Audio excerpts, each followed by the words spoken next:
Meanness from stepchildren, particularly towards other children that may be in the house, can be a particularly challenging problem to have.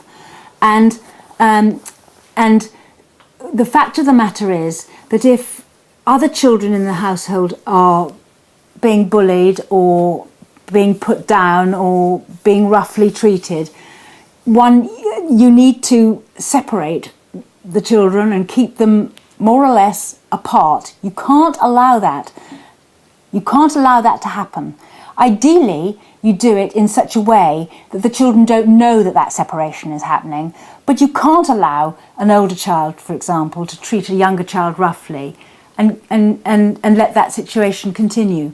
So be prepared, be observant, be in the room when the danger situations arise, and then compensate the child that's behaving in that way.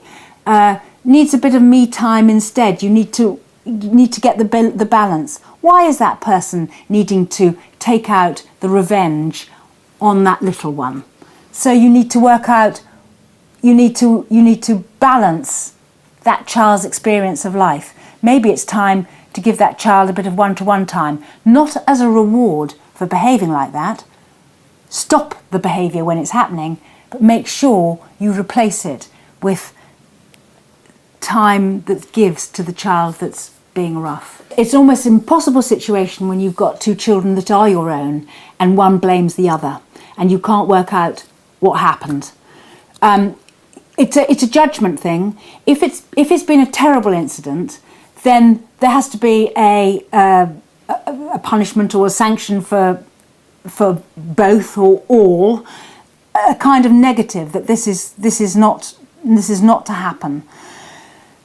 Often there'll be triggers that set off this movement that escalates into an incident that then each child blames the other.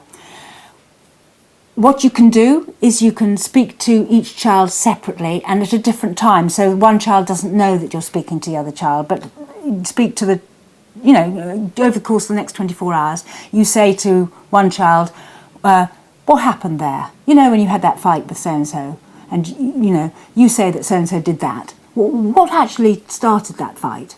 And you say the same to the other child. Often you can put two and two together. Once you've got that information, you can then watch for it when you are next in the room. Often you can see the trigger. The trigger will happen again. It's just a matter of time. And that's when you jump on it.